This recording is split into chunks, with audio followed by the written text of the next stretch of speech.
Under my tutelage, you will grow from boys into men, from men into gladiators, and from gladiators into Swansons. Behold, the Swanson Pyramid of Greatness. Super Flag Bros. Super.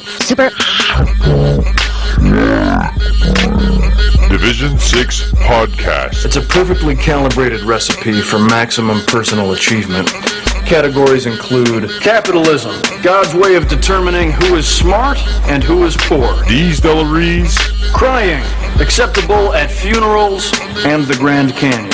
Rage, poise, property rights, fish, for sport only, not for meat. Fish meat is practically a vegetable. And Peas Delaries. Haircuts. There are 3 acceptable haircuts. High and tight, crew cut, buzz cut.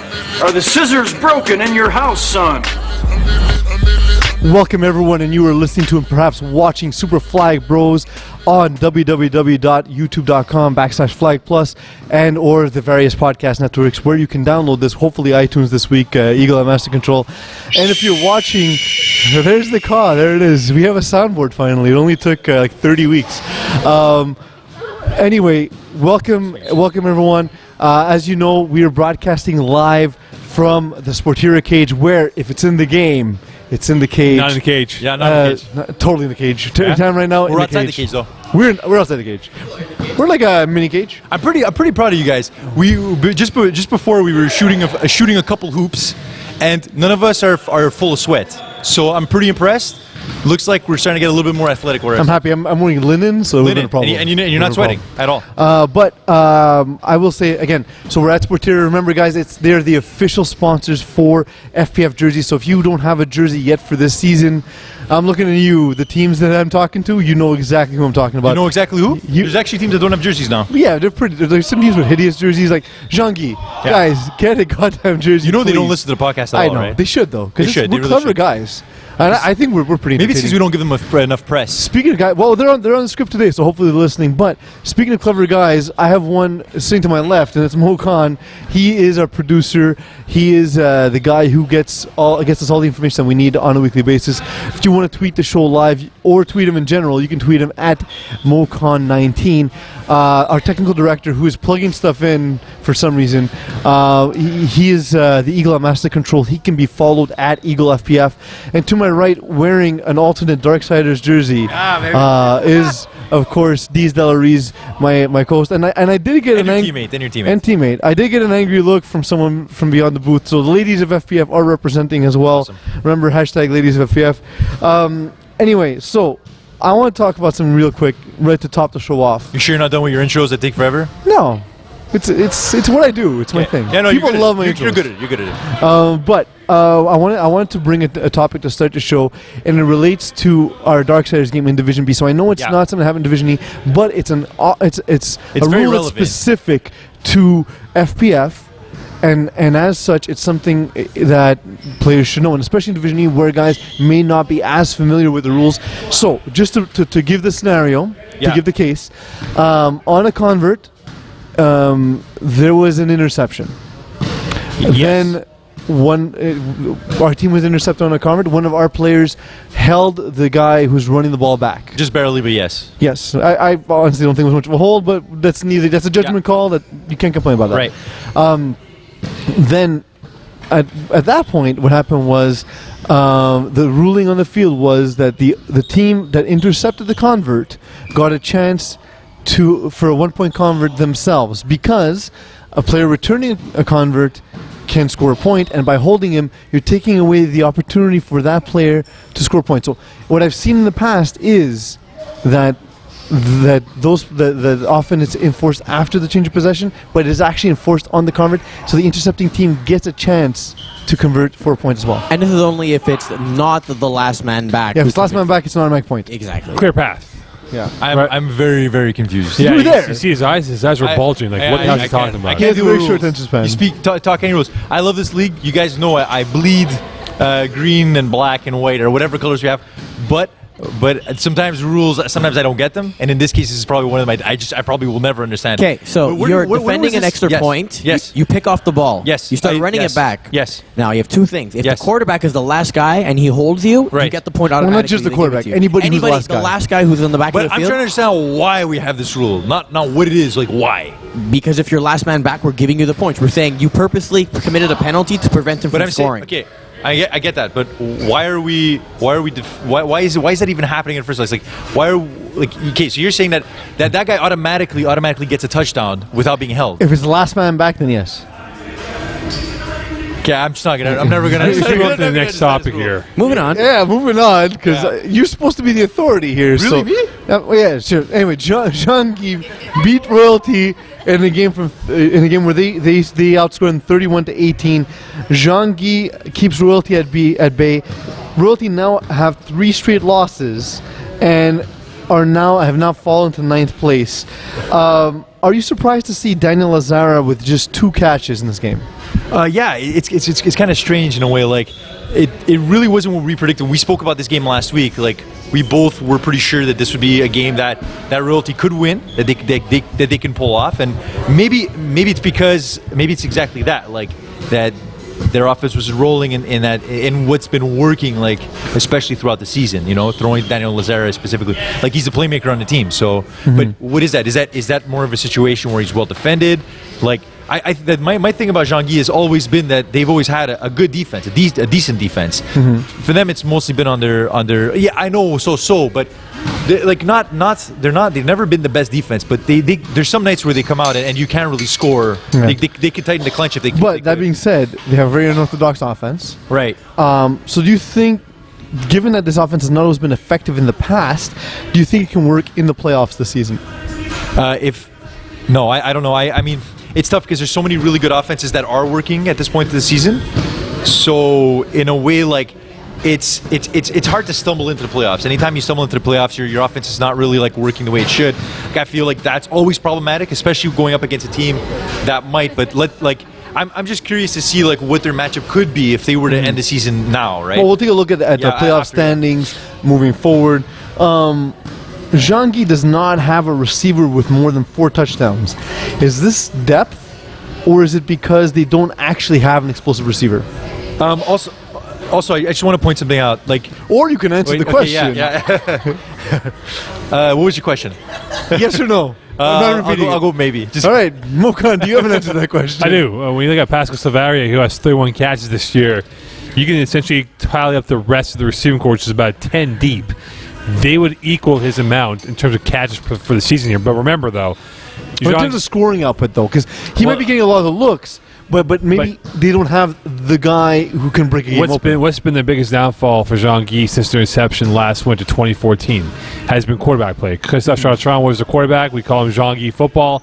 He was very unpredictable in how he was. They Like went to a the playoffs playbook? with them last winter. Like a playbook. Exactly. They don't have a playbook. They don't really run routes. They go, okay, just run around in circles, and But if weren't you're they more open... effective though when they had him? Like I feel like they're not as effective. They're about the same. Their team generally hovers about 500. But their defense is their staple, though. Yeah, When you look at who they have on the defense. Well, they have amazing athletes, and it pays off. Hashtag Baton making better use of their athletes. They win this one 31-18 over the Blood Machines. Is this the upset of the season in Division E? Is this the upset of the season? I wouldn't say the season specifically because of the recent Like not like the additions. fashion season of the FPF season. Of the FAF season. Yeah, I got that. Got it, to be sure. Yeah, I did. Now I'm paying attention. I know your Now I'm paying fashionista attention. sensibilities, so I just want to point something out. I've gone paperless this week, so I know that. I don't it's know how really to look hard. at you. It's really hard. I don't even know who you are right now. I'm trying to be more environmental. But anyway, so what I was saying is I think there's 2 points to be made about this game. I feel like this loss, in some ways, kind of benefits Blood Machines. I feel like they have if the season were to end today, they'd have a much more favorable matchup. We could talk about that later, but I think at the same time, like I'm not going to put too much stock into this loss towards Blood Machines. But there's a lot to say about Baton. I think that they finally found like they finally found an offense, which Well, is great. they found a because quarterback. 'Cause They found a quarterback. Since Jesse yeah. Dupuis has taken over at quarterback, they haven't lost the game. But you know how this works. It's not just about finding a quarterback. It's about finding a guy that fits what works, of right? course. So yeah. But not only that, though, when you look at the fact Blood Machines lost this game, they were 6-1 going into this matchup period. They have FOTC coming up, and they have Smash Bros. The next 2 games. Had they won that game, which was a trap game now, as we saw the results, they could have easily been controlling their destiny for being a 1 seed as opposed to where you think they'll end up as maybe a 3 or 4 spot. I kind of feel like the higher that the Blood Machines end, it's going to be a much harder matchup because I feel like right now, Baton, where they are right now in the playoffs, it can be a sleeper because of the fact that they're bringing in a quarterback. So, like, if the season were to end today, I'm pretty sure that there would be a chance that they do play against each other. Yeah. Baton and they do play against each other again in the playoffs. I don't think that's a fair matchup. I kind of see Baton being a sleeper team that could possibly make it to the finals. Blood Having, Machines like, now they quarterback finally found a guy. Nicolas Blais, or you like to call him Nicholas Blaze, struggled this game. Why do you think that was? It could be a combination of things. I think that an addition of a very good quarterback on the other side of the team. That one of the things that helps you is that the pace of the game is improved. So in their perspective, like maybe it's a fact that they didn't. Maybe it's a matter of just not having enough time with the ball. Maybe things weren't flowing. But like I was saying, I don't want to put too much stock into this loss for them because at the same time, it's not like he does this very often. He's a pretty solid quarterback. Yeah. Nicolas Blaze. Nicholas Blaze. Nicholas Blaze. Smoke and Axolts are the Axolts themselves, I would imagine. I've never seen one, but I would imagine they're the fattest reptile. They take on Too Fat, Too Furious, or the Fat and the Furious, rather. They won 39-16. While the Fat and the Furious have not been good this season, No, not at all. and we may have anticipated the blowout, Smoke and Axe have now won their 5th game in a row after struggling out the gate. To what can you attribute the recent success? That's a very long question. Yeah, I got lost. I don't remember what I asked. Recent success. I think that just in general, the thing I've always thought about Smoking Axes is that they have like guys in their team that have a lot of experience, and in that sense, like I feel that's always kind of helped them in matchups like this. I just always feel like in FPF and especially in lower division, Division E, like if you're an inexperienced team and you're going up against guys that have like I don't know, like you know, like in soccer, there's caps, like there's an amount of games that you have, like you have 30 caps, I mean you've played 30 games. Sure. Like, but I feel like if you come up against a team that has a lot of experience, that has like guys that have been playing for 7 or 8 years, they kind of know a little bit more about the league itself. So if you don't, I feel like that experience helps a team that like Smoking Axes and a guy like Jason Rossi at quarterback. Quickly here, 3 of the 5 wins they've had, their defense has played well. They've allowed 13 points or less, once shutting out Baton earlier in their win streak. So their defense has played very well the last That's few true. weeks. And we have seen now that they feature Scott Binns, Jason Kokolakis, and Jordan Rossi. I've always been a big lot fan of Kokolakis. He's very very good in at love it. with the tattoo is I love sick. the Coco. So, that being said, are Smoking Axles a team to watch out for in the playoffs? I think at this point, yes. I feel like they're trending in a good way. Like their offense is flowing and everything. I feel also that matchup wise, the thing I feel about Conference A at this point is like there's a lot of really good teams and whatnot. But I kind of like them. I kind of like experienced teams going into the playoffs. And this is where we're at. We only have 2 weeks left. So if they can continue with this performance, I could see them going pretty far into the playoffs. Given that they'll have favorable matchups. That's fair. That's fair. Right before we go to break, find something positive to say about the Fat and Furious. That you have a quarterback named Shaq. All right, that's done. We're going to hit the break. When we come back, we'll break down some of the playoff scenarios that are facing us at the moment and what we expect to happen in the coming weeks. Guys, I have basketball fever. It's the first time I shot. Calling the Audible has been brought to you by the English Montreal School Board's DEAL program. Distance education for all learners will allow you to obtain your high school diploma or prerequisites for CEGEP or vocational studies from the comfort of your own home. It's never too late to go back to school. Learn anywhere at your own pace and get your diploma. Call 514-788-5937 for information or visit www.distanted.ca for more details.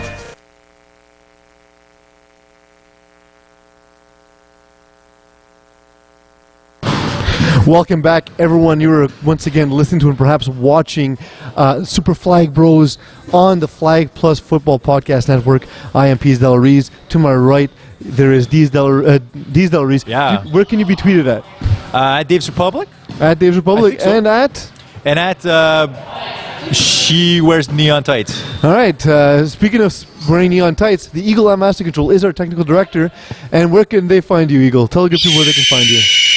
That's apparently At Eagle FPF. There we go. He has a voice now. He also has the most boring Twitter. And of course, to my left is producer and the guy who brings in the reins from time to time, Mo Khan himself. I'm stalling because I like most Twitter though. It's a lot more current. Like I can expect to get a couple of tweets about the Raptors or something involving a CFL athlete that I have no idea who he is. So then I'll see a tweet like, hey, this is a guy I have no idea who he is. I'll look up his stats. So there you go. Mo Khan educating the world about CFL. Did you know Mo Khan wears the number 2, but his Twitter is at MoKhan19? Explain the story. I don't know. While Peace finds himself. I have the playoff standings ready to go. I found the playoff standings. Mo Khan, why don't you read out the Conference A and Conference B in that order? We'll go with. But is it on the screen? Because I don't think we actually have to. For those in CA who have clinched, Falcons are in the 1 spot with 13 points. No Name in the 2 spot with 12 points. We have a cluster of teams tied with 10 points each. In the 3, Redmond. Number 4, Smoking Axelites. And number 5, TDs and Beers. Now afterwards, we have 5 teams for 3 playoff spots. In the 6th spot, One Man Show at 8 points. Looney Goons at 7 points. Tigers at 6. On the outside looking in at the 9th spot, Fuzzy Kittens at 4 points. And the Fat and Fierce at 2 points. And Conference B? Conference B. Wait. We should probably analyze Conference A while people are actually. All right, that's fair. Let's do that. Because then it doesn't make sense if we go Conference A, Conference B. So Conference A, what I feel with Conference A is like I kind of see like a meat grinder. There's a lot of really good teams, and it's just that. Yeah. Whereas Conference B, we'll talk about that in a second, but I feel like a lot of these teams, it's more evenly spread. The talent is what I'm trying to get at. There's also like a cluster muck in the middle. Yeah. It's true. No, it's true. And there's a lot of teams in there that can move up. We see Redmond have had very, very good moments this season. Smoking Axles as a team on the rise as well, who could have been competing with Falcons and No Name. They are actually currently, but they could have been right up with them at this point had they not started so slowly. I kind of feel that the team to really be, I'd be scared of if I'm going into the playoffs, looking at these teams. If I was going into the playoffs, and I've been talking a lot about them throughout the season, but I feel like with No Name, like I just feel like they have a really good defense, and that's not the team I want to go in playing against in the playoffs. I don't know. Maybe you guys can explain like you can tell me what you feel about this, but I feel like the first round of playoffs, I think I'd rather play against a team that I'd rather not play against a team that has an excellent defense as opposed to a team that has an excellent offense. Does that make sense as a question, or? It depends on what the matchup is. For example, if One Man Show drops down and the matchup would be between No Name and One Man Show, that's a game that's very unpredictable as both teams have a strong defense, have a lot of experience. So it'd be interesting to see how that game will work out. It really depends. It depends on what the team is like. It's true. And No Name have also struggled to score points in some games where we're seeing them score 3 or 4 touchdowns. Yes, they're blowing teams up, but it's strictly on the backs of their defense. Offenses tend to be sharper in the playoffs. So I get that, but I feel like the offenses that are there in Conference A, I don't feel like they could challenge them. Well, Falcons. Smoking Axles. They look vulnerable, the Falcons. Watch them play against Smash Bros. In the middle of the season. They got destroyed. Yeah. So I don't know if they're really a true legit number 1 seed in the playoffs, though. That being said, we have Smash Bros. Being the insurging team in Conference B. MK, give us the rankings of Conference B. Okay, FOTC, they are in the 1 spot with 14 points. In the 2 spot, Los Gapos with 12 points. In the 3 spot, the Blood Machines with 12 points. In the 4 spot, Smash Bros with 12 points. In the 5 spot, Been There, Done That with 9 points. They've all clinched a playoff spot. There are 3 remaining spots with 5 teams still in play. In the 6th spot, Jean Guy with 6 points.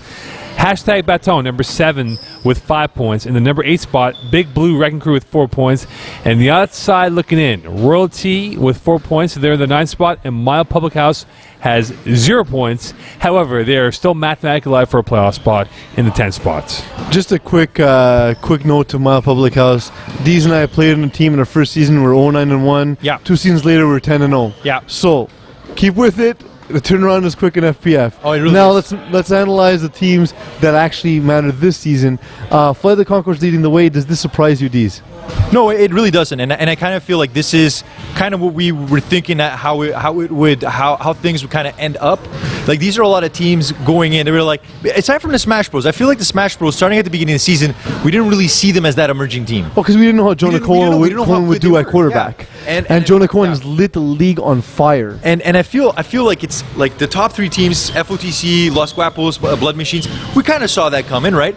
But this is the thing, and we were talking about matchups before, and this is what I'm talking about with Blood Machines. I feel like I'm not saying that they should lose games here, but I'm saying that if they do lose games, I wouldn't be so worried. Like my point being that the top 5 teams, the top 4 teams are they're death matches.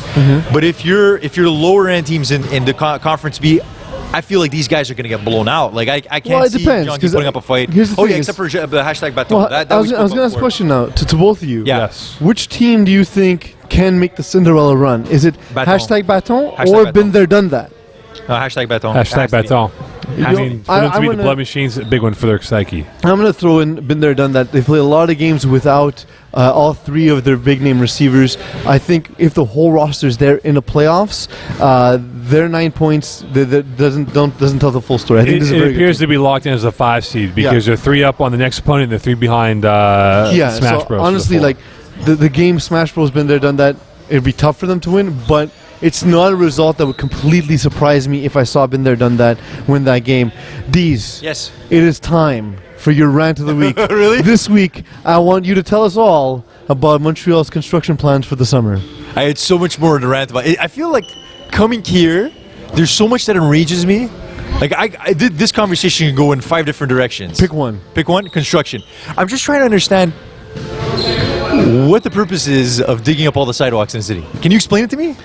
It's so that way we won't have sidewalks for the future generations. but the future generations will all have safe ankles because there's no danger of rolling them off the edge of the sidewalk. Great. Yeah. No. That's the idea. Everyone knows exactly what we need in the city. Mo, I know you're looking at me. You're so confused. No, I'm not. I'm But actually you know in what I'm agreement with talking you. about. I'm in the Yeah. downtown core quite often. I know a lot of people who work for the Montreal Police Organization, and they laugh at the blue-collar workers because they don't actually do work. Dude, I literally the other day, I was driving by. It's a corner of a sidewalk. There were 12 guys, and all they were doing was just taking out beams, right? And then down the street, there's 3 other construction sites, not a single soul. And like, I'm cool with them doing that, but I want to be able to park at night, and I can't. So that's my rant. There's also another issue with our construction industry, and it rhymes with bro-ruption. Anyway, so it's time for the Thursday lesson Wait, plan. can you explain what bro-ruption means, though? Yeah, can you do it safely on a podcast? No, there's no way Yeah, that I no. can go with that where it will not You be erupt. explicit. right, thanks. What I will say for the Thursday lesson plan is, guys, always read the rules. Make sure that you're current on the rules because, listen, I was surprised this week. I'm on the rules committee. I played in the season in the league for, I think this is my 9th season for multiple teams. Honestly, it's never too late to brush up. It's never lost time. Make sure you do that. Make sure you know exactly what's no up. one's going to listen to you. They're not going to read. You should though, because we end up tying in a game because we had no idea that was the rule. Honestly, every time I look at the rule book, I fall asleep like on the 5th line. What would But happen? it's my fault. I'm dumb. So No, it's just honestly, you should be medicated for that specific disorder. MK, any final thoughts? Yes, a reminder, Week 10, all games will be in Brossard, so that will be Sunday included. So this is the last Sunday game in the machine for the regular season. Brossard or Week 10, Brosard? Brossard, Bro Flags, Super Flags, who knows? But Week 10, all games in Brossard, Sunday, Monday, and Tuesday. That's fair. Deez, have yourself a wonderful week. I Eagle, will. thanks for all the wonderful work that you always do. MK, thanks for being my eye candy. And Always. remember, bye.